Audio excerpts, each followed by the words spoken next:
Hi, Roddy. Good morning. Good morning. Hi, Roddy. For Roddy, I think it's good afternoon, Roddy, in Hong Kong. It is, yes. It's 1:30 here. Yeah, right. Okay, gentlemen, ladies and gentlemen, let's get started.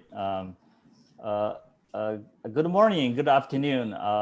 This is Scott Nguyen of WTCA. Welcome to our 2021 WTCA Day Celebration Special program. This program is jointly hosted by WTCA Asia Pacific Regional Office and the Asia Pacific Trade Services MAC.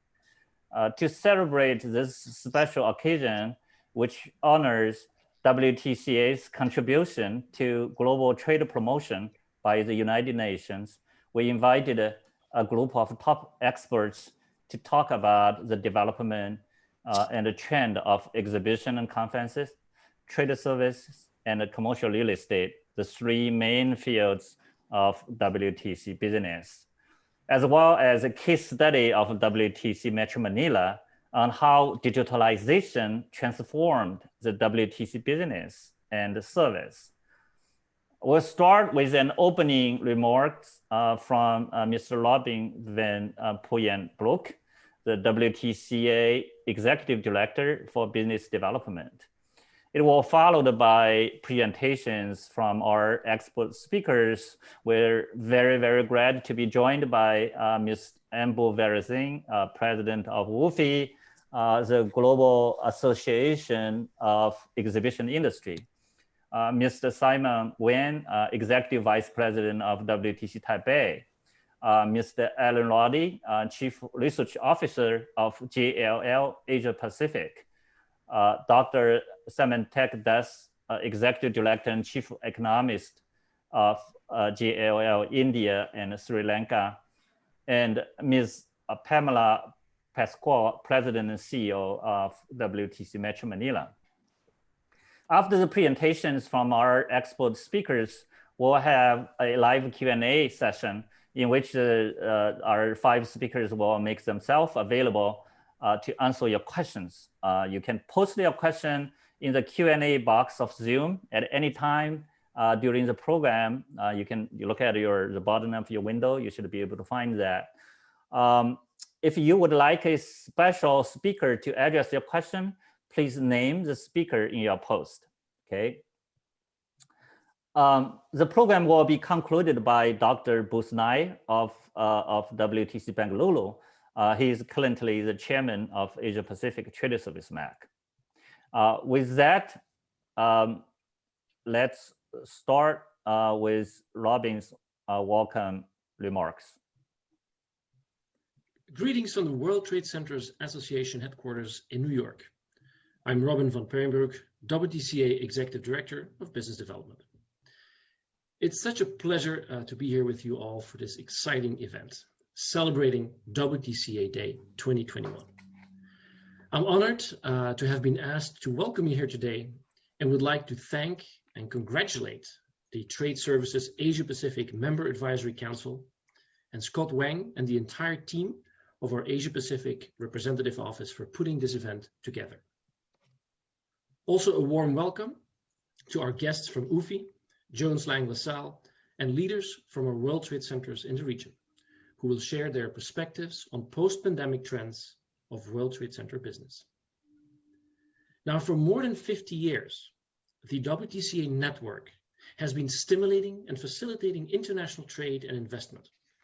And today, our community counts more than 220 World Trade Centers in almost 100 countries and growing. Our member World Trade Centers are true beehives of economic activity. They're focused on services, on moving people, moving goods, on hospitality. It is the place where trade actually happens. Our organization is very diverse, which is a true strength. And our global network consists of prime commercial real estate, airports, free trade zones, universities, conference and expo centers, and economic development agencies, where members focus on trade services, creating jobs and opportunity, and operating in a global network of trust. In just 2 days, on June 12th, we celebrate a momentous day for our association, World Trade Centers Association Day. In 2002, former New York City Mayor Michael Bloomberg proclaimed the day to be WTCA Day, which was subsequently recognized by the Secretary General of the United Nations to recognize the WTCA and its network of World Trade Centers for enhancing trade, promoting economic development, and fostering peace through trade. Since then, every year, the association and its members have celebrated the day by hosting their own WTCA Day events in their local communities and posting on social media, and the ongoing importance and connectivity of our network in global trade and investment. In today's world, where we see a new form of globalization unfolding, a digital globalization, the ability for people around the world to connect with one another in a trusted environment has become an essential business necessity. For international trade and investments to be successful, businesses and governments need the ability to create solid relationships of trust and to connect people and organizations in a professional framework. The WTCA's role as a global association in connecting the business world is critical in helping local economies around the world during this global crisis.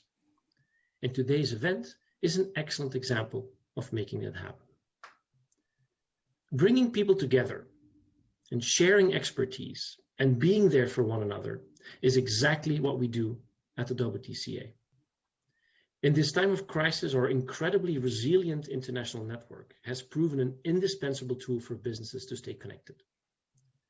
To that effect, we introduced, during our recent General Assembly in April, an artificial intelligence-powered B2B matchmaking platform, where we brought together more than 1,000 business partners from 70 countries across various sectors and industries.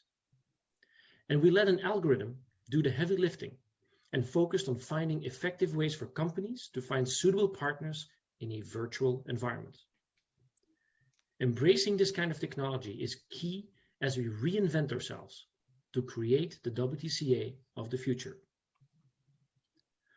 Our mission of facilitating global trade is now more important and relevant than ever. We continue to forge strategic partnerships and long-lasting friendships, which will make our global network even stronger, more interactive, and more interconnected.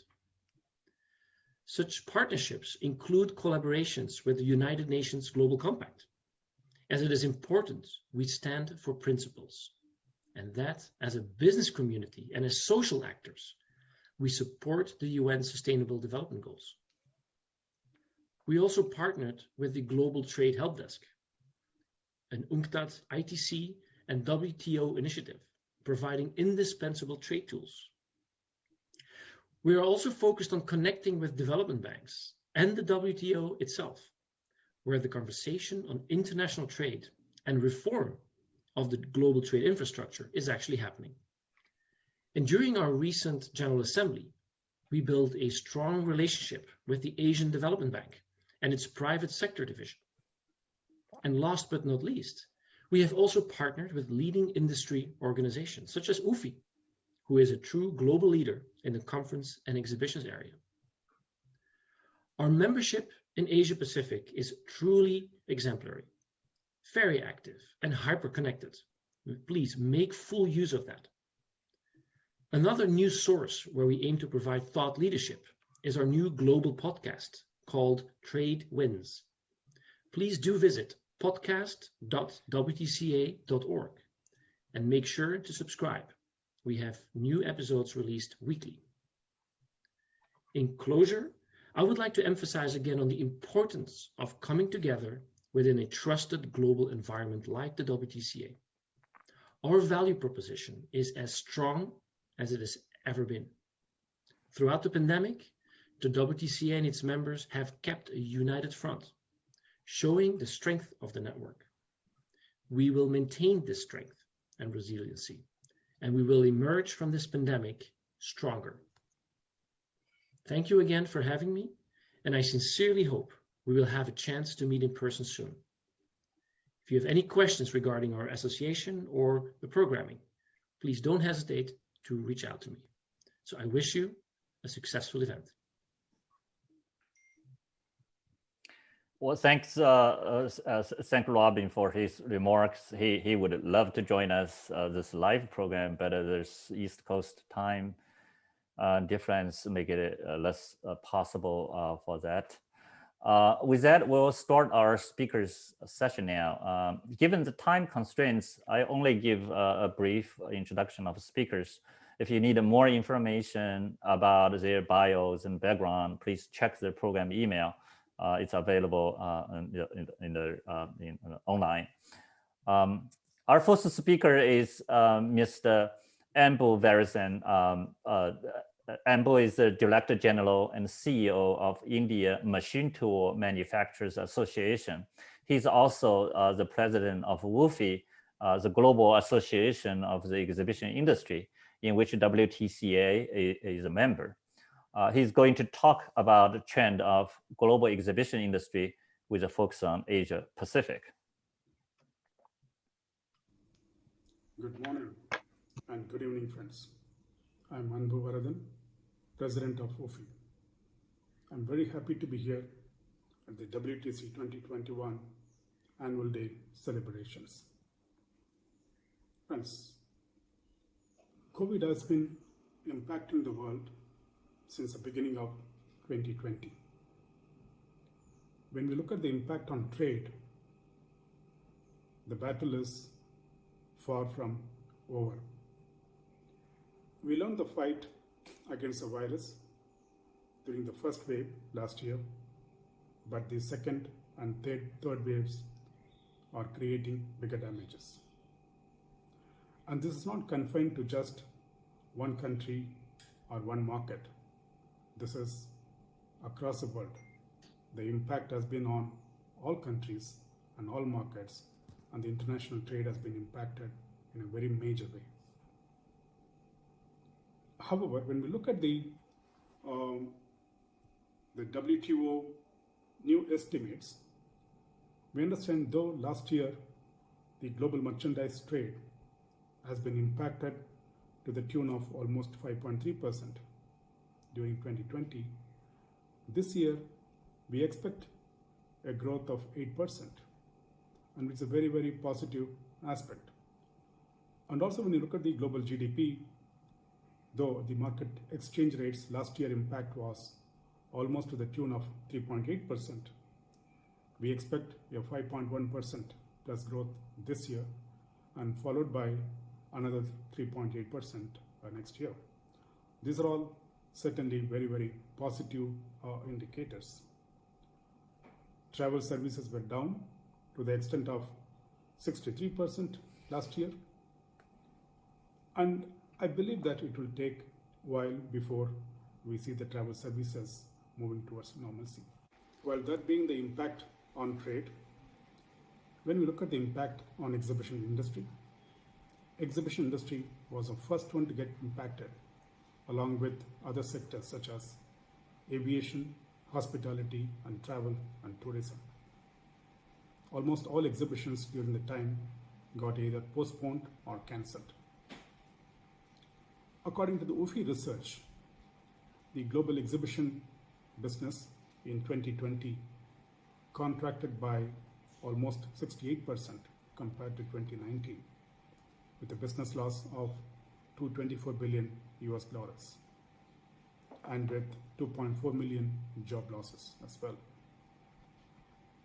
When we look at Asia Pacific region,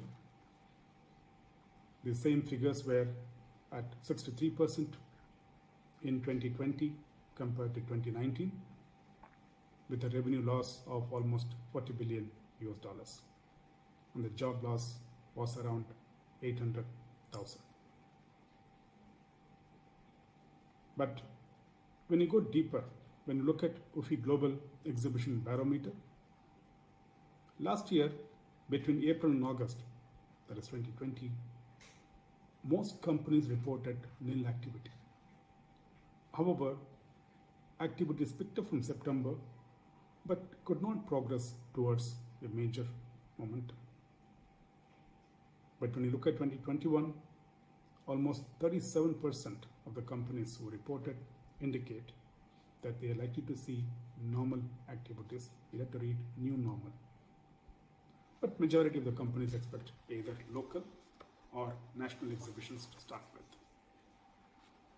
But when you look at the whole of 2021, but it could actually be almost 60% of the companies. So we have optimism, and we certainly can look forward to having a much better performance in the coming months. Since the face-to-face events and business events are not possible at all, almost some 33,000 exhibitions were moved to the digital platform. But an important observation is most industry stakeholders are keener on face-to-face events to have the touch and feel aspect and the benefit of that. Now, when you look at Asia, Asia is certainly making headways in restarting the events and business events activities. Actually, when you look at the Global Exhibition Day, which was held just a few days ago, the key message is it is important to focus on how instrumental exhibitions are in creating platforms for growth and recovery, and also instilling confidence in the minds of all stakeholders to participate in organized events that prioritize safety and success with equal measure. Now, when we look at exhibitions and conferences in a post-pandemic world, confidence will be the key. The confidence that we need to give to all stakeholders, primarily exhibitors and visitors, that business events and exhibitions can take place in a controlled environment, minimizing health risks. And I also believe that as we move on, 4 important aspects: resilience, leadership, technology, and connect with community will play a very important role to restore the industry to pre-pandemic levels. Coming back to the Asia Pacific region, and I see many countries have reopened the industry for business events and exhibitions. China has successfully rebooted its industry, and quite a few hundred shows have happened already. Japan, which is the second largest market in Asia, has also started, and they've been doing shows since the third quarter of 2020. And we also see Taiwan, New Zealand, and Vietnam having shows as well. Now, when you look at India, we're very, very hopeful. However, the second wave has dampened the spirits a bit. But with massive vaccination program going on, I think we have every reason to be optimistic, and we will gain the momentum back in India.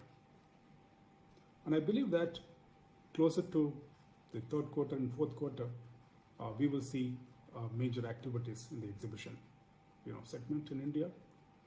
And with vaccination reaching, we could really have a major segment of the population getting vaccinated by end of the year. So with that, I think the travel of exhibitors and visitors, including international participants, should improve. So I believe that we will see a major momentum in the Indian exhibition industry towards the third and fourth quarter of this year. While that could be the status for 2021, 2022 could definitely be much, much better. However, when it comes to organizing events in a post-pandemic scenario, one important thing would be all exhibition organizers and venue owners will have very, very special focus on safety aspects. And I think, I won't be exaggerating if I say that COVID appropriate protocols will become a standard feature of, almost, I think in the near future in all activities. And one word about UFI. UFI has been working tremendously with the global exhibition industry community on subjects ranging from research reports and bringing industry status on reopening in various markets to guidelines for reopening and running events under COVID conditions, and also various inputs in terms of advocacy. And I would like to conclude by saying, while exhibitions will be held successfully in our country, in all the markets in the coming months, this year, next year, and so on, we do have an unparalleled challenge. We do have a major issue before all of us, and we need to confront that with great confidence. Partnerships and cooperation will be the key. Partnership between industry groups, between associations, between different industry bodies, between government and industry. These are all essential to really face the challenge in a successful manner. And then we could certainly look at overall growth of trade, and we can gain back the momentum in economy, and certainly the future for exhibitions and business events and all related segments. Thank you. Very, very encouraging. Well, thanks, Anbu, for the nice summary and this optimistic assessment. We all know that the exhibition industry was among the hardest hit during the pandemic. So we're so glad to learn that the recovery of this industry is well under the way. Thank you. Our next speaker is Mr. Simon Wen. Simon is the Executive Vice President of WTC Taipei.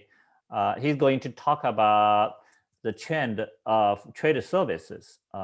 Simon has been with WTC Taipei for a long time and extremely knowledgeable about this subject.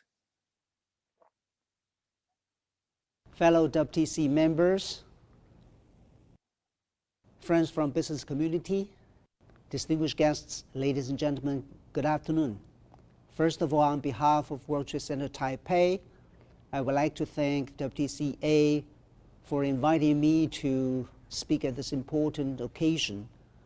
I also like to take this opportunity to celebrate WTCA Day together with you and honor the values of our network. WTC Taipei joined WTCA some 40 years ago. Over the years, WTCA has brought us together to strengthen our relationship, to facilitate our connections, and to empower our partnerships. So we're very pleased to be a part of WTCA family and look forward to continuing our growth in world trade with you. My topic for today is Digital Drives 3 New Normals of Trade Services. Ladies and gentlemen, in the post-pandemic era, we are facing new challenges of lifestyle and behavior, new lifestyle and behavior, because we are losing mobility because of the pandemic. So all of us need to have new lifestyles, new working models, like working from home or playing from home or educating from home. So we need to connect each other over the net. That's a very challenging job. And climate is also a very critical issue, particularly after the pandemic, how we handle it. And another thing is geopolitics, because of the confrontations between countries, so that high-rise walls have been built, how we handle this kind of situation. So let me cite a few of trends following. Strong presence in growing sector because of the mobility missing. Then we need to have computers. We need to have laptop computers, PC, connecting gear, and server to get us connected. And these kind of related products are in a very growing sector. And companies need to have direct connection to consumers. That's what people are talking about, direct to consumers model. And we need to collect data in order to understand clearly how customers think and their behaviors, to have more insight, so that to collect purpose-driven footprint is also an issue. And revisit agile supply chain relationship, that's related to geopolitics, and credibility on sustainability, that's about climate change. Well, all these have to be dealt with through digital tools. So digital transformation is the driver to drive post-pandemic era forward. Well, let's take retail trade, for example. For those offline companies, what I mean offline companies, meaning that they only offer offline services before the pandemic. Nowadays, they have to go online, either to do business online or to provide kind of communication channels with the consumers, to interact with the consumers. So that's online. And then if the company wants to have kind of online business transactions, then they have to enter into the area of electronic commerce. And if the company wants to engage in international trade, then cross-border electronic commerce business model is necessary, right? And let's take a look at some statistics, like electronic commerce in Asia Pacific actually tops the world. Well, Asia Pacific's e-commerce sales in 2020 accounting for 63% of global e-commerce sales. That's a very high percentage. And what about active economies in Asia Pacific? China accounting for 24%, which is number one in Asia Pacific in terms of electronic commerce. Taiwan with 17% of market share, ranked at number 2. South Korea, 16% of market share, ranked at number 3. Well, to cite some digital trends beyond 2020, statistics below shows the rapidly growing importance of digital marketing, social media, and e-commerce. Number 1, internet users in the world growing by 7.3% in 2020. Device ownership of mobile phone growing by 1.8%. And social media users growing by 13%. And daily time spent on the internet growing by 4%. And values of B2C e-commerce market, which is a very high percentage of growing by 25.7%. And expenditures on digital advertising in 2020 growing by 6.5%. Ladies and gentlemen, World Trade Center Taipei is running on its digital platform by the name of TaiwanTrade.com. We have a comprehensive online services which constitutes an ecosystem to provide our trade services to the customers. For example, we establish our partnership with global or regional e-commerce platforms, so that our customers, if they want to engage in international trade, they can utilize these kind of platforms. We also have a mechanism, it's called Ideal Easy, for buyers to make small orders online and offer to sell mechanism and localized catalogs in 14 languages and the like, a lot of. And Taiwan Trade Mega Expo is the home of Taiwan Vivid VR pavilions across various industries on Taiwan Trade. At Taiwan Trade Mega Expo, clients can source with smooth virtual online one-on-one meetings to deepen sourcing queries. And Taiwan Trade VR pavilions. We have established very well-built VR pavilions. All of the digital contents are made in 3D form to sort of eye-catch all of the browsers. And we are also launching online exhibition templates for professional exhibition organizers to provide online fare to serve their exhibitors. Digital marketing services, digital health checkup, it's a one-by-one service in online and offline format, assist companies to self-check their digital capabilities and help them know where they are in digital capabilities. Training courses can be categorized into 3 areas, like content, digital contents, copywriting, pictures, videos, and digital marketing, SEO, Google Ads and channels, electronic commerce, and the like. Ladies and gentlemen, remember I said in my beginning of the presentation, I said we are facing 3 kinds of challenges. The first challenge is new life and behavior. We need to have digital solution to make us survive. Without any mobility, if you do not use this kind of technology, there's no way for us to survive. And climate change, in my presentation, because the time is not enough, very limited, I'm not able to touch upon it, but it's also very important. Climate change, we need to use ESG, environment, social governance, to make us sustainable. But what's behind ESG, very important, is digital tools. Digital transformation drives ESG forward.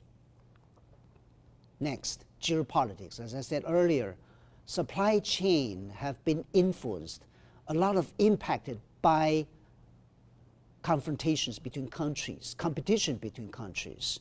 So companies need to consider to restructure their supply chain, to diversify their risks. So digital transformation is also sitting behind to help restructure. Ladies and gentlemen, the future is written in technology. And World Trade Center Taipei will be making every effort to narrow the gap between the world and to ensure create the values through technology. Let's gear up together to usher in a new digital era. Thank you very much for your attention. Thanks, Simon, for the excellent presentation. We really appreciate your analysis of the challenges we're facing with in terms of lifestyle, in terms of climate, in terms of geopolitical challenges, and the digital drive for solutions when we face with these challenges. We're also very glad to learn the progress made by WTC Taipei even during the pandemic in all different kind of aspects and fields you mentioned. So congratulations. Next, we have 2 top experts from JLL to share their view about the trend of commercial real estate.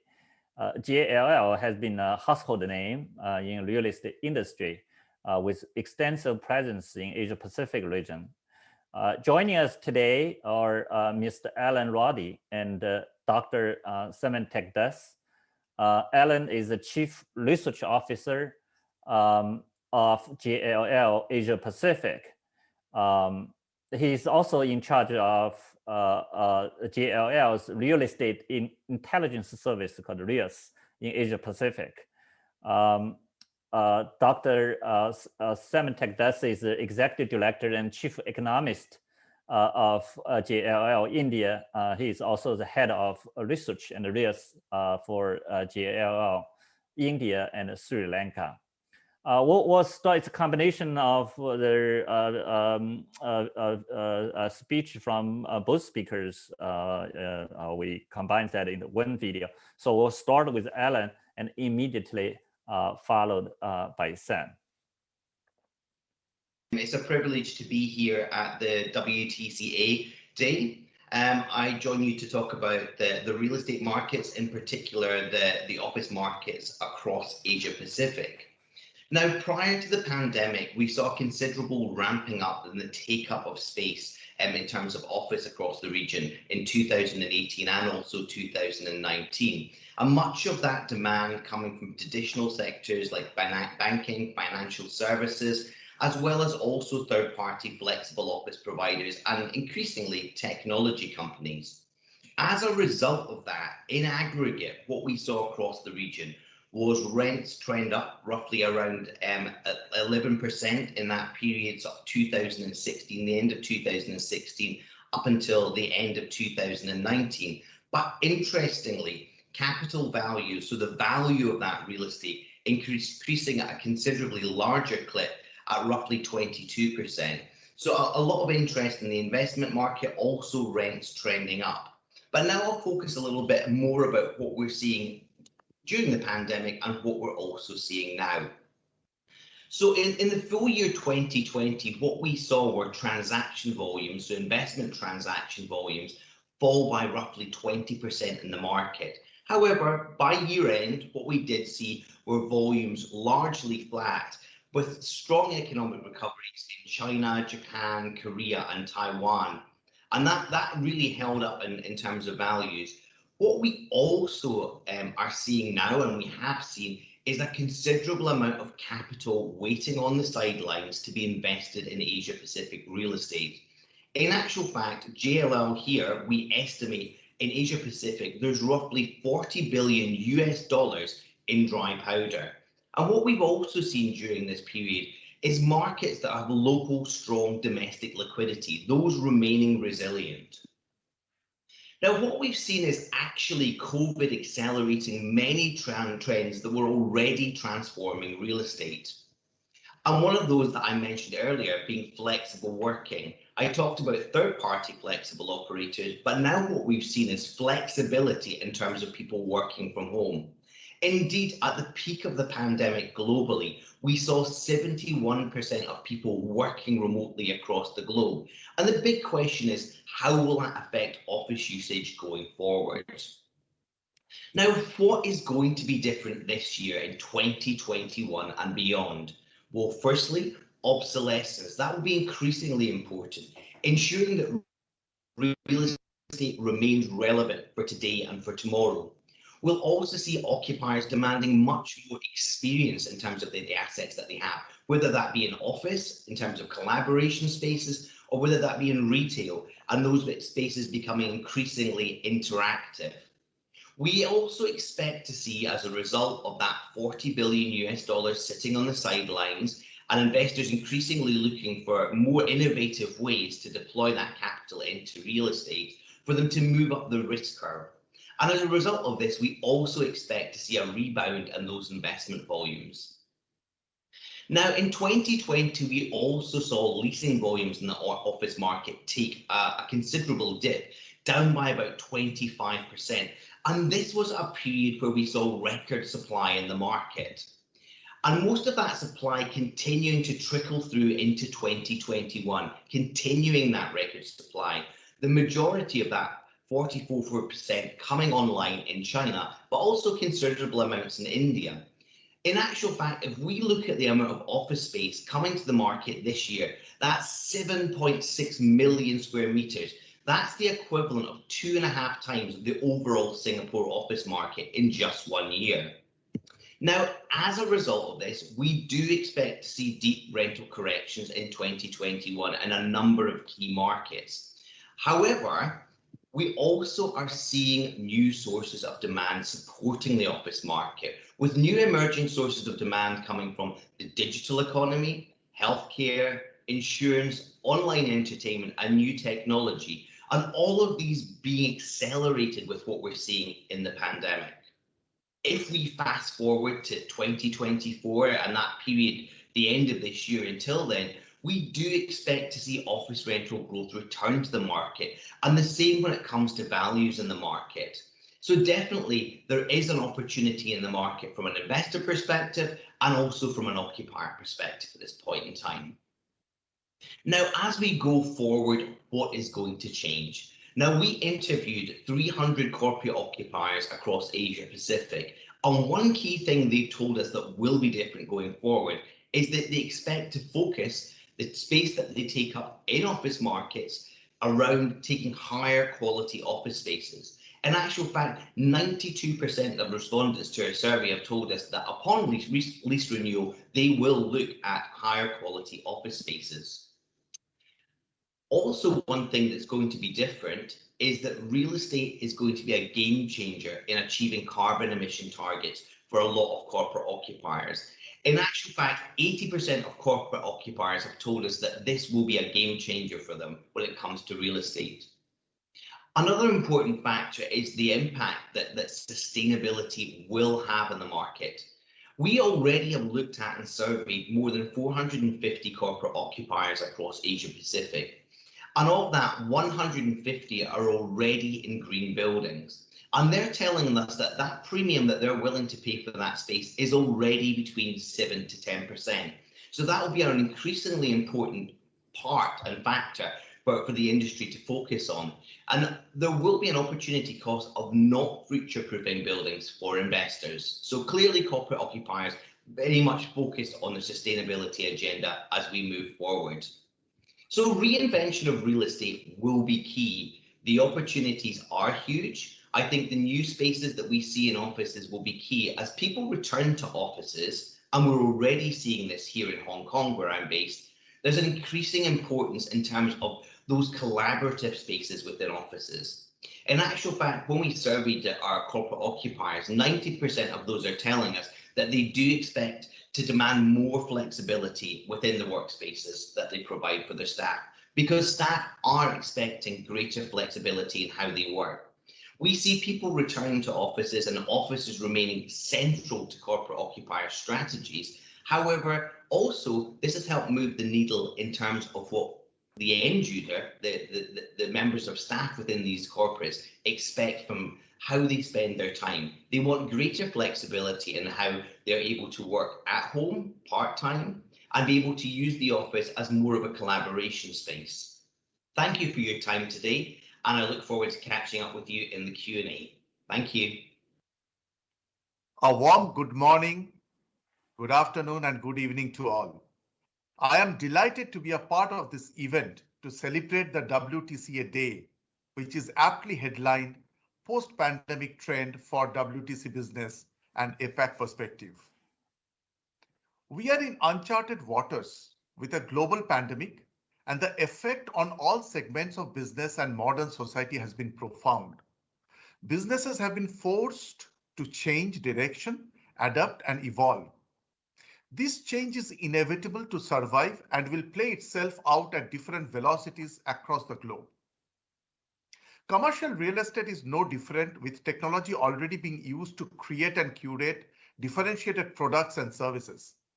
This trend is definitely going to pick up momentum in the wake of the changes and demands brought upon by the pandemic. The real estate markets will also go through a periodic recalibration and re-evaluation of strategies and priorities by both developers and occupiers. I will share with you a few trends that are now playing out in the Indian real estate market to give more perspective. In fact, a little bit of history is a good point to start. 2019 marked a historical high for the Indian commercial real estate market, with net absorption recorded at 46.6 million square feet, a 41% higher than the average of 33 million square feet over the past 4 years, that's 2015 to 18. Annual supply also hit a high of 51 million square feet, clocking a growth of over 50% on the past 4-year average. India's office space demand has been driven by the technology sector, with office outsourcing complemented by the presence of global captive centers serving as engines of R&D and innovation for global giants across the technology, financial services, manufacturing, and engineering segments. This has fueled the corresponding growth in institutionalization of the office sector, with global private equity and sovereign funds holding substantial stakes in the market and giving rise to a nascent but growing REIT market. 2020 was a sort of an inflection point in the growth story of India's office sector. While the expectation was of a 2019-like performance, the pandemic proved to be a watershed moment. In simple number terms, net absorption was down by over 45% year on year. Considering our previous measure of a 4-year average, the decline was just around 23%. Real estate strategies can no longer be linked only to corporate needs. They are now inextricably connected to the employees, what they need and expect from their workplace, and how the corporate setup is willing to adapt to the rising needs of flexibility, work-life balance, and healthy environment. In the short term, a deferment in space plans is already playing out as work from home is extended and occupiers still work out an optimal utilization of their existing footprint and a return to work strategy. With the pandemic seeing a resurgence in India and vaccine deployment yet to percolate to a larger part of the population, net absorption is likely to remain in the range of 26 to 30 million square feet for 2021, definitely with a downward bias. As stated earlier, new space requirements have been put on hold, but they haven't completely vanished, and the market is expected to pick up momentum in 2022. We do expect that 2022 will be much closer to the long-term average net absorption. Cost optimization measures dominate this year as firms look for containment and efficiency in terms of real estate expenditures. In 2020, we saw small and mid-segment occupiers moving out from the CBDs to lower rent markets. All large occupiers were similarly engaged in rental discussions with their landlords to look at cost-saving measures. This played out in the form of partial exits from high rental markets, early renewals and negotiations on escalation clauses, and consolidation exercises in the case of large portfolios. All these seeming cost measures further synced with the evolving workplace strategies. Occupiers attuned to their workforce's changing preferences are looking at distributed offices, what we call a hub and spoke model, in terms of the overall spatial spread of the portfolio. It ties in well with the need of the workforce to have smaller commute times and evolve to a work near home strategy that works well for the employer-employee relationship. For the occupier, the cost metrics also significantly improve with these models. A key trend we were witnessing over the past 5 years or so was the rising penetration of co-working, which had itself evolved into a flex workspace model. The death knell for this segment in the wake of the pandemic was greatly exaggerated. This segment has undergone a transformation towards enterprise solution and managed workspace models, which are going to work well in the current scenario. More than ever before, the workforce is demanding excellent work environments and a built space that fosters and nurtures exceptional health, wellness, and safety standards. While occupiers are incorporating touchless technologies and other measures in the workplace, building owners will be key towards ensuring a healthier and safer space for all. We strongly believe that such buildings will serve as unique markers in their respective markets and get more occupier traction. The WTCA is showing the way in creating such iconic landmarks, and I wish them all the best in the future. I hope this segment was helpful and informative for all of you. Thank you so much. Thank both Alan and Sam for their excellent analysis of commercial real estate development in Asia Pacific and India. I think we saw a mixed picture of challenges and opportunities. On the one side, we saw the recovery. This momentum is strong. But on the other side, we saw some there's supply issue that could be over capacity, especially in the office market, as at least in the short term. So we will have follow-up. We saw some more questions on that. I'm sorry we were not able to allocate more time to both of you because we really love to learn more market assessment from you, and then you're there some of the best source of assessment we can tap. We'll surely welcome you back to our future events in this region. Okay, so we talked about exhibition industry, talked about the trade service, and we talked about the commercial real estate. I think there is one consistent theme, and I think that is the digitalization, right?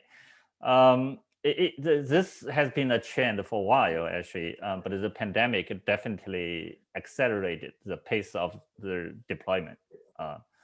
Our next speaker, Ms. Pamela Pascual, will give a case study of WTC Metro Manila on that part of the trend. Most of you are actually, I believe, familiar with Pam. She is the CEO and president of WTC Metro Manila. I would like to mention that Pam was also the awardee of WTCA Champions Award for Member of the Year 2020 due to her exceptional contribution to the WTCA network. Congratulations, Pam.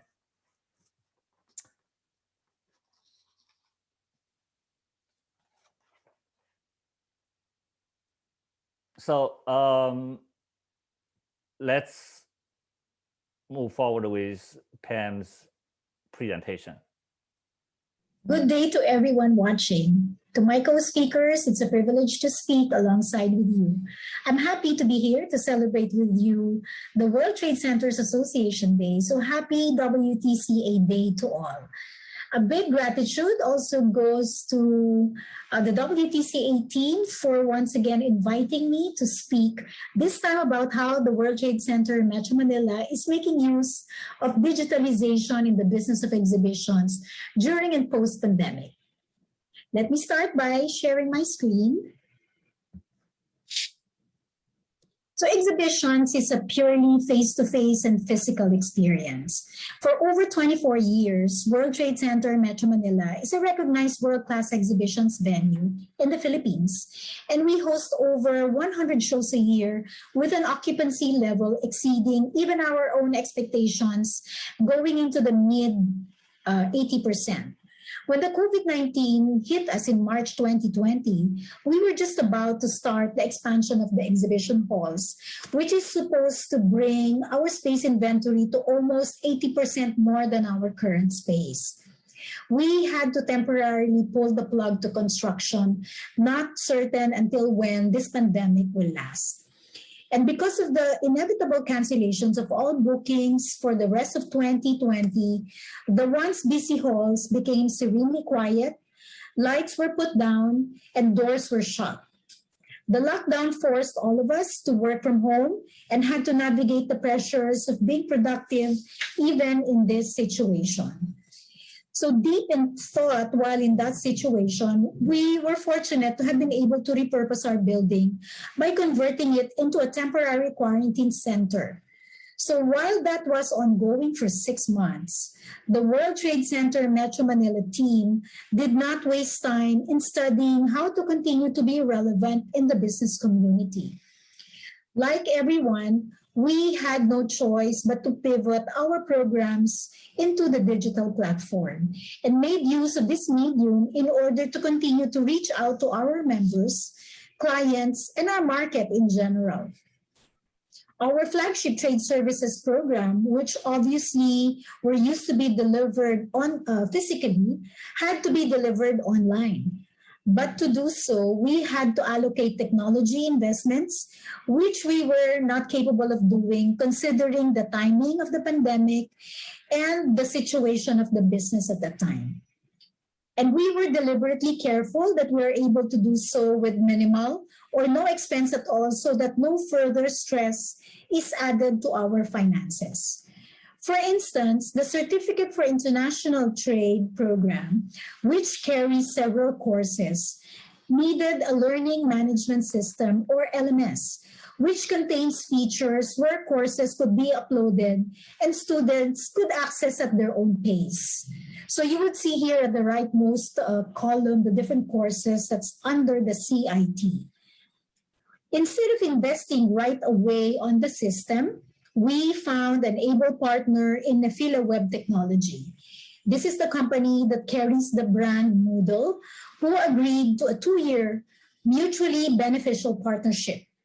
Nefila found the CIT program beneficial to them, as this will expose them to a whole new market of the WTC. And we, on the other hand, were able to experience the platform, carry out the CIT online program, and best of all, we were able to do so at no cost to the company. Lastly, on the CIT, we got on board high-powered institutions such as the American Chamber of Commerce to be a marketing partner, so they're helping us market the program to their members. We also closed a partnership with University of Santo Tomas, which is the oldest and most respected academic institution in the Philippines, to carry the CIT in its post-baccalaureate program.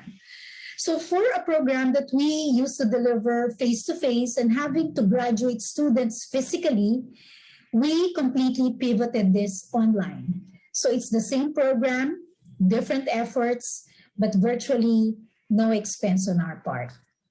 Another program that also transitioned online is Markets of the World, or MOW, which is now being hosted via Zoom. So running since 2013, MOW is a market briefing seminar series that offers latest trends and topics in the import-export industry, and where distinguished speakers have spoken and addressed the audience. Prior to the pandemic, the MOW charges registration fees for participants to join. But in the online program, we realized that it will be difficult to charge fees when free webinars were being offered left and right. So to be able to offer it free to the audience, we shifted heavily on sponsorships, where sponsors are given the benefit of speaking parts and where their company or products were wrapped around the topic of focus. For instance, in this particular seminar series, which is Empowering Business Through Digital Technology, Paymaya, which is an online payment portal, was invited to be a speaking sponsor. So being an online payment portal that involves technology, Paymaya found the benefit of being part of this program. In the series called Gearing Towards Better Health for Fast Business Recovery, Intellicare, which is the leader and the pioneer in the HMO industry in the Philippines, together with FedEx, a company that helps and works closely with importers and exporters, were also speaking sponsors in this particular program. So in short, we creatively identified rightful sponsors who will benefit on the featured topic of the webinar series.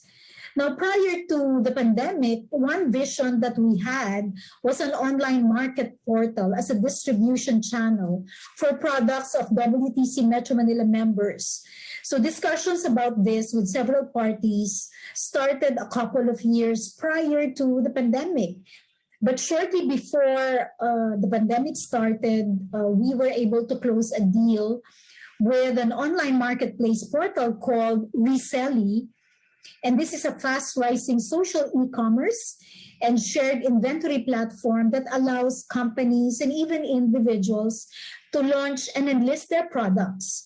It is the world's first shared inventory platform where merchants can build their own online store along with thousands of highly sellable products without buying inventory.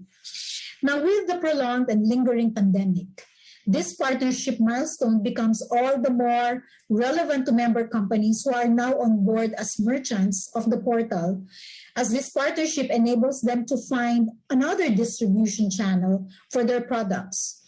So this partnership is totally win-win.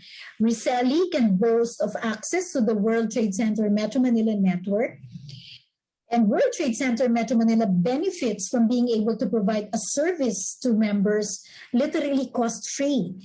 And finally, and most important of all, is that our members benefit from being part of the online marketplace app for free. Lastly, and most important of all, of this digital strategy that we are implementing, born out of the COVID-19 pandemic, is the virtual exhibitions platform. So being in the business of physical events where, World Trade Center Metro Manila has a huge brick and mortar to maintain, we are without a doubt focused and steadfast on having physical events back in our halls in time. Now, hopefully sooner than later. However, we think that even when the business situation improves, hybrid events are here to stay.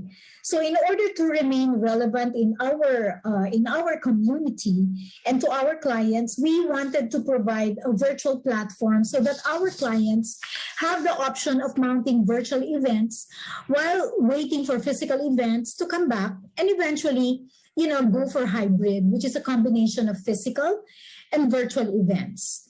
So we scanned the market, spoke to different providers, and we realized that we need not look very far because right within the walls of the WTCA network, we would find an able partner in the WTC Mumbai who already at that point invested on their own virtual platform for the use of their clients.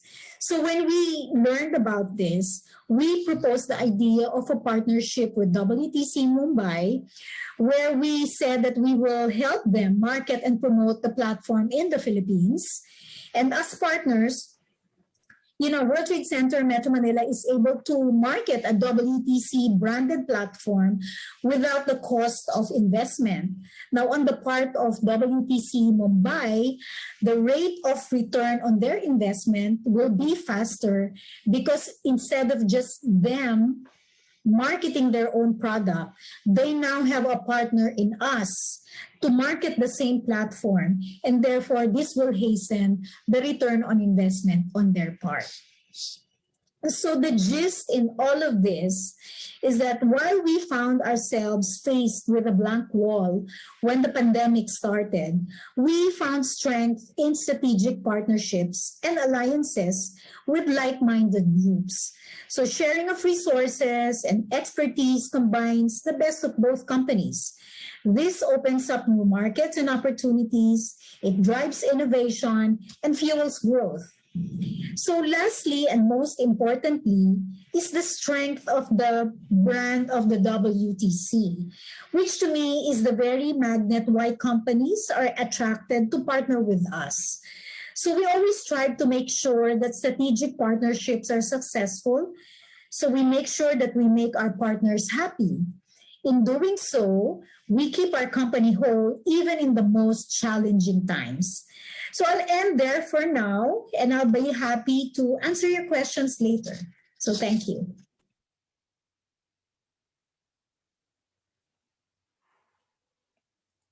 Well, thank you, Pam. It was always amazing to learn how resilient our member was when they have to deal with such a tremendous challenge, and how the digitalization is transforming our WTC operation and services. I believe moving forward, the trend will only get strengthened with the profound impact on everything we do. Business is no exception.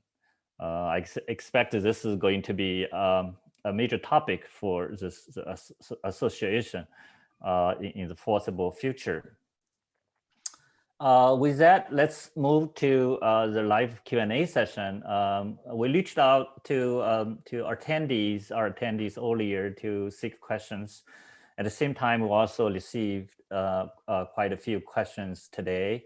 Due to the time constraints, we have to do some consolidation on your questions, but we'll try to address. First set of questions goes to Mr. Anbu.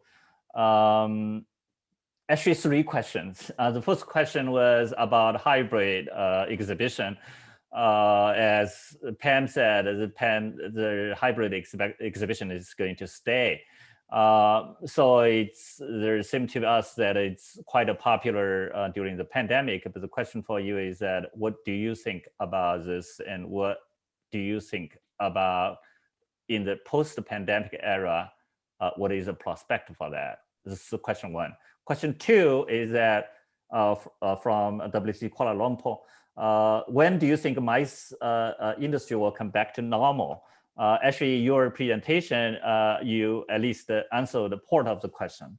And the third question is that how WFI can work with WTCA to promote WTC sort of MICE-related activities. Mr. Anbu. Thank you, Scott. Good questions in the current context. In fact, these are the hot topics, whichever event you go. And, I could also see that all our panelists touched this point. I'll try to address some of this in my presentation as well. As we all know, during the pandemic, when you look at, especially the exhibitions, business events, industry, almost 33,000 exhibitions got transformed into digital world. But the experience is not the same. We all know that.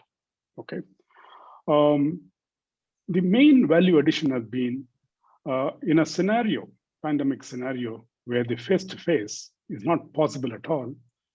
This was the next best alternative. So technology empowered that. So we leveraged technology, and the world, tried to remain connected. And that's what has happened in the events industry, in the exhibitions industry as well. But moving forward, I think WFI has been doing constant research in this area, surveys. People would definitely prefer to have face-to-face to take advantage of the touch and feel aspect. It's a very clear message. And I too personally believe that will happen. Right? And especially to two of the very specific questions, one to the exhibitors, other one to the visitors. Majority of the exhibitors very clearly said, when it comes to return on investment, representing your own brand in a very effective manner, and generating leads and generating sales, quality of network, and overall experience, people would prefer to have live events. It's not the same in digital. Actually, it is not digital versus face-to-face. It is supplementing, complementing. But I'm trying to make a point that a face-to-face is so important to have the true nature of B2B business. The same question when it was put to the visitors, again, when it comes to quality of networking, doing business actually with suppliers, and finding new suppliers, and also getting new inspirations and overall experience, the visitors would prefer to have, live shows, live exhibitions. So this is a very, very clear, answer. However, in my personal view, technology would play an increasingly important role. Hybrid will remain, hybrid will stay, But the key thing is, it's where it is adding value. It is not technology replacing the existing one. It is technology adding actual value or bringing new value to the existing values, So for example, if you have 2 shows or the same show happening, let's say, with a gap of, let's say, 1 year or 2 years, In between two, editions of the same show, what is it you could do using technology? Can you empower the stakeholders to remain connected? Okay, to bring in additional value. That's a likely scenario. It's still evolving.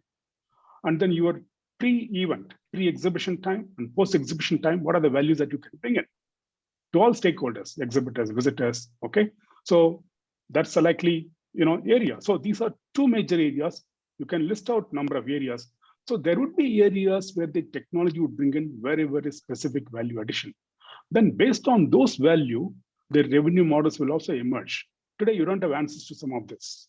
Okay, we're able to have events in the digital area to a certain extent.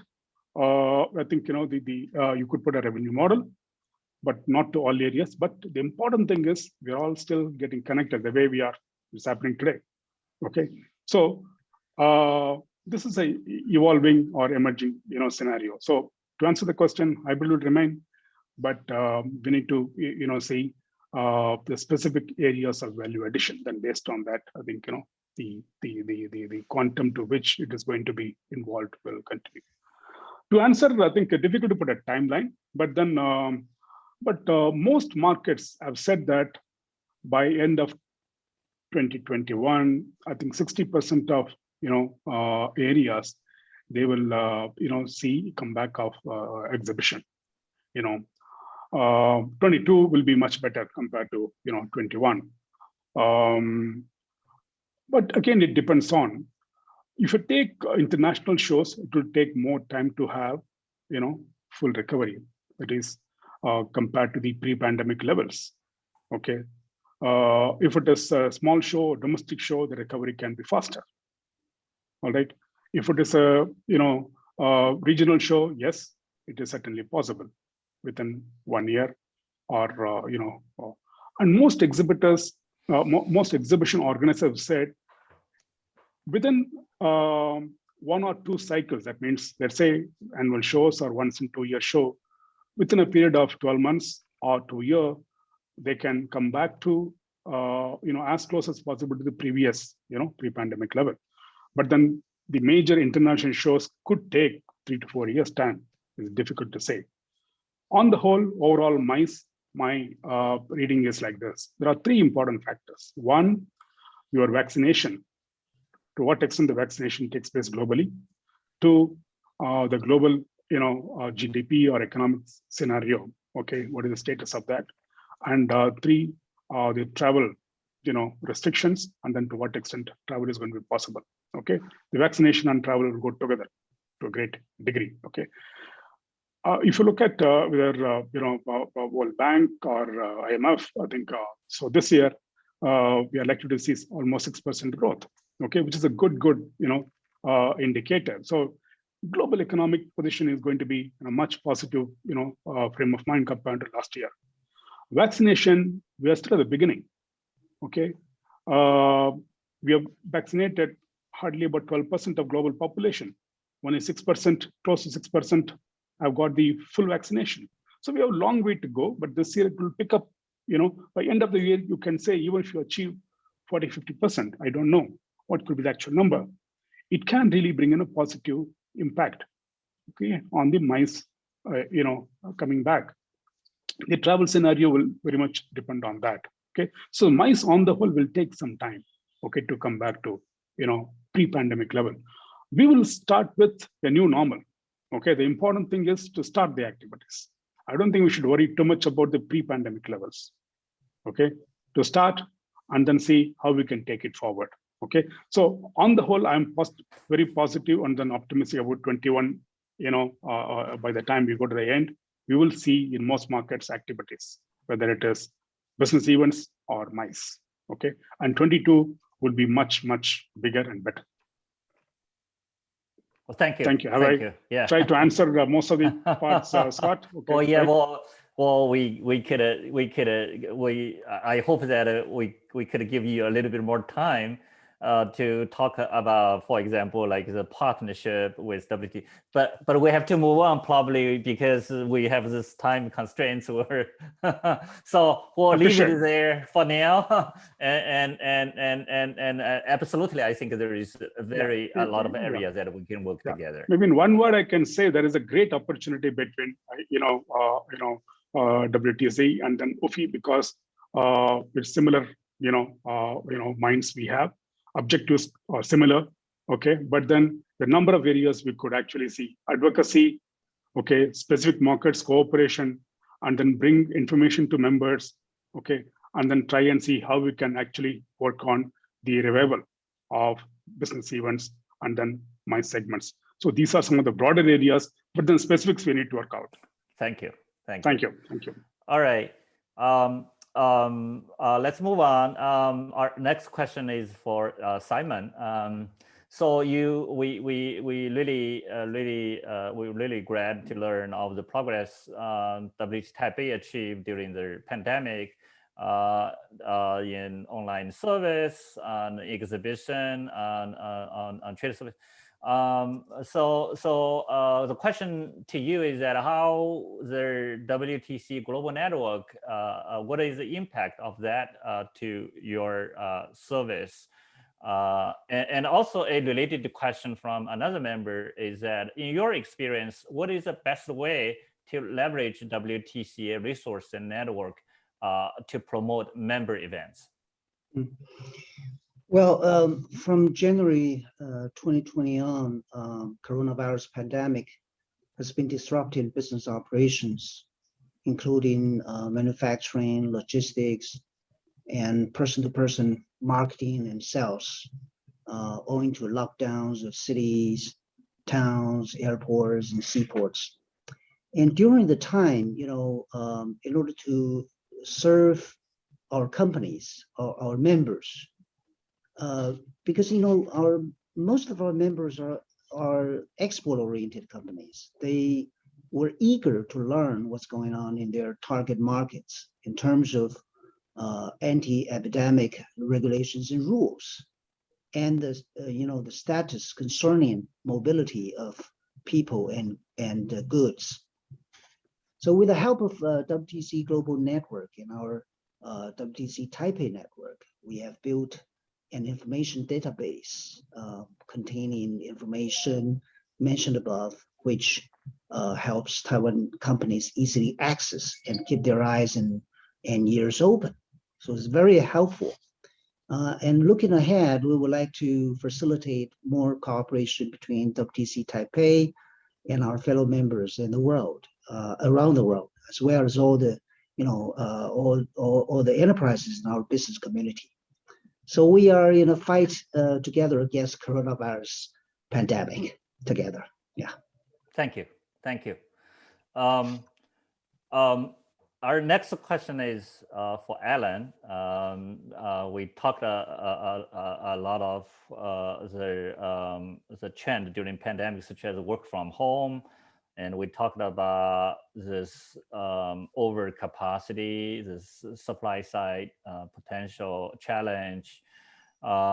So the question to you is that how this work from home or rotational kind of work usage of office that might affect the office market in the post-pandemic era, and what is the strategy company can do, especially for their property owners and management, try to utilize their extra space? Sure. I mean, I think it's not a simple question to answer, but I'll try and do it as succinctly as I can. Thank you. I think work from home worked because it had to work. I think if you look globally at, in terms of how this plays out, I think we've got to remember as well that office leases can be between 3 and 10 years. So it's not as if everything will change overnight.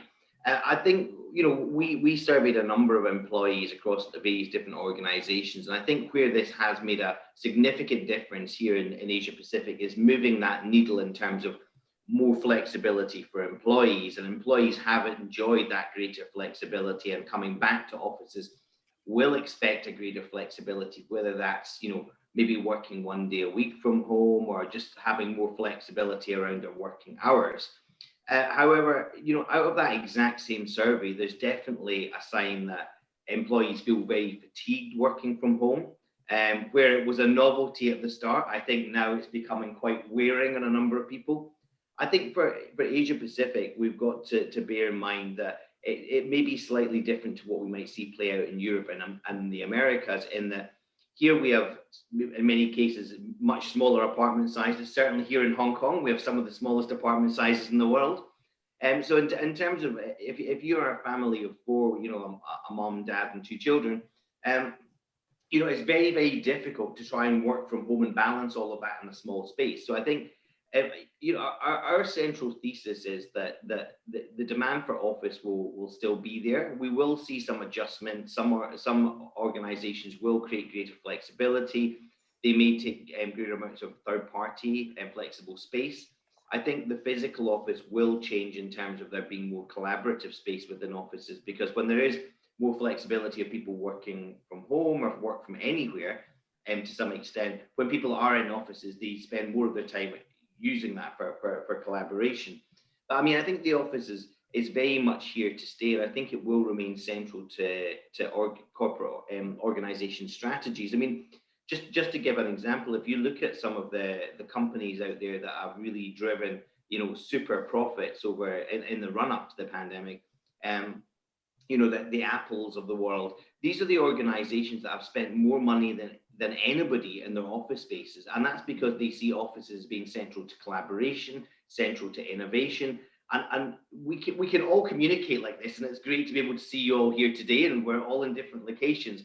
But it's not the same as bringing people together in a room to collaborate on an idea. So I think in the short term, we will see some reconfiguration of office spaces by some organizations. Some organizations may take less office space, but office markets are always cyclical. And we, as I mentioned in the presentation, we are already seeing new sources of demand, whether that be from technology, life sciences, etc., coming through. So I do think the future for office, especially in Asia, is bright. But I am also very pleased that it has moved the needle, what we've seen, in terms of creating more flexibility for employees in the workplace.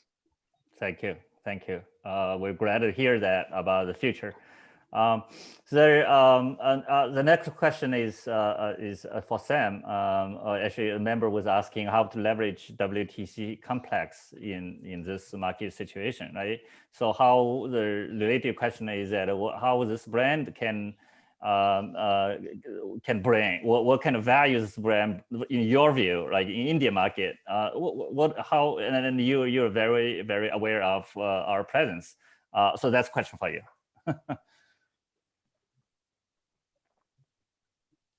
Oh, you're muted. So please unmute it. Sorry. Am I audible now? Yeah, yes. Yeah. Oh, thanks, Scott. In India, we have seen for the last couple of years, say 5 to 7 years, already there was a focus on a quality of buildings, right? I mean, that was there already across all the top cities in India, or across all the business hubs. What we have seen is there is a general progression from green building to well buildings, of course, in India. But with this pandemic, with this unprecedented pandemic, we have seen a much greater attention, focus towards wellness, towards ESG. I think Simon talked about ESG. So in my opinion, we have already seen some polarization in terms of rentals, in terms of lower vacancies in buildings, in projects which are owned by institutional owners, and what we call grade A plus buildings that are really sought after. So post-pandemic, I think the focus will be more on technology, more on wellness, because it's all driven by employees, occupiers, and it is on the landlords to really transform, upgrade the existing buildings. So in my opinion, WTC, as I know, has the bandwidth, has the wherewithal, the expertise in technology to probably modify and upgrade certain buildings as per the needs of the present time as we speak today, and also for the future projects. So in my opinion, as a brand, WTC will have a leadership in showing the path how to really upgrade to the next level, as I would say, as an address to the pandemic challenges. So that's, I think, where I believe that WTC can create models for all the landlords really to take that growth trajectory in terms of quality. Thank you.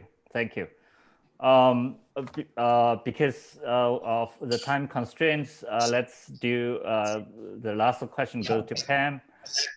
It's where you were talking about digitalization, and of course the WTC Manila is basically, it's you guys are operating the exhibition facility. So how the digital thing can really work for the facility in terms of revenue generating, sustainability? Well, digital transformation for me, Scott, which is, I think, the essence of your question. We have been using the digital platform ever since. I mean, even before 2020, I think most of the companies are doing teleconferencing and streaming their programs. However, it was only last year when we really had to embrace it fully and completely. But if the question is whether exhibitions or whether the virtual platform or digitalization could literally replace physical exhibitions, I don't think that will ever happen, because I'm glad to have heard Anbu's very optimistic outlook of the future, and I'm very happy to listen to you. Our company is purely on the business of face-to-face exhibitions. That's our bread and butter. And while we are embracing this situation, the impact of it is really has created a huge dent in the financial performance of the company. But we are also, very positive in our outlook that exhibitions, the physical ones, will really do come back. And we know that for sure because we are in touch with our clients. And organizers themselves are very eager to come back to our halls. No? So I think digitalization will merely complement the business of physical exhibitions, especially now when there is still a lot of restrictions in terms of traveling. So, foreign, participation or foreign exhibitors and the buyers who would want to participate in any show, in any market, could do so virtually for now, temporarily. But in the near future, as Anbu mentioned, when we've reached, the vaccination level has reached its herd immunity and the global economic growth is on the way up, then, I think that I really do think that the face-to-face exhibitions will still come back. Sure. Well, thank you, Pam, and thank all the speakers for your excellent sharing. With that, let me bring Dr. Bruce Nair, the chairman of Asia Pacific Trade Services MAC, to conclude this event. Bruce, the floor is yours. Thanks, Scott. Namaste. It gives me immense pleasure in celebrating WTCA Day, presenting the theme post-pandemic trend of WTC business and Asia Pacific perspective. On behalf of our WTC fraternity, I sincerely thank the eminent speakers, Mr. Anbu, President of UFI, Mr. Alan and Sam, the research scholars from JLL, and our family members, Mr. Simon Wang from WTC Taipei, and Pamela from WTC Metro Manila. I'm also grateful to Robin, Scott, and Crystal for their support. Friends, COVID-19 has accelerated the trend for working from home. It has also revealed its limitations. In a knowledge economy and an organization's success, will still depend on face-to-face interaction and collaboration, what really the speakers reiterated. With universal, flexible working, the office could become a vital anchor. When you are trying to attract, retain, and nurture top talent, the workplace plays a significant role in how people perceive a business. Companies will now be well aware that they could do with less office space, but they may also have realized that they also need better, more resilient office space. This crisis is probably going to accelerate the need for modern, flexible office space with lot of services. Since the walk-to-work concept is gaining momentum, WTC infrastructure should be similar to a mini smart city. WTC Bangalore and Chennai are live examples. Virtual is the new norm. Digital experience can lack the wow factor, what rightly told by Pamela, that you get from well-executed physical events. However, as more and more physical activities become online, we predict that the physical experiences that remain will become even more curated and immersive, as stated by Anbu. Coincidentally, today is my 26th anniversary in WTC. I strongly believe infrastructure will remain as the preferred destination for office space, conferences, and exhibitions. Again, I don't know, Mr. Sam endorses my statement. Value-added trade services, the WTC as a unique platform to promote global trade and investment. Keeping the importance of trade services played during the pandemic, WTCA has made trade services a mandatory service for all WTCs. Thank to all participants for taking the time to attend this session. Hope to see you soon. Till then, stay blessed. Well, thank you for your conclusion, both, and congratulations on your long-time service to our WTC. Before we wrap up this event, I would like to thank all the speakers and attendees for joining us to celebrate this special day, WTCA Day. I also would like to ask each of you to complete the survey, which will help us improve our future event. We will distribute a meeting minutes early next week. With that, we're getting to the end of our event. We wish everybody a wonderful time for the remaining of the week, and stay safe and stay well, and we'll see you next time. Bye now. See you. Bye-bye. Scott. Bye-bye. Bye-bye. Thank you, Scott. Thank you. Thank you. Bye. Thank you. Good job. Thank you, Ross. Thanks. Bye. Bye. Bye-bye. Bye-bye. Bye-bye.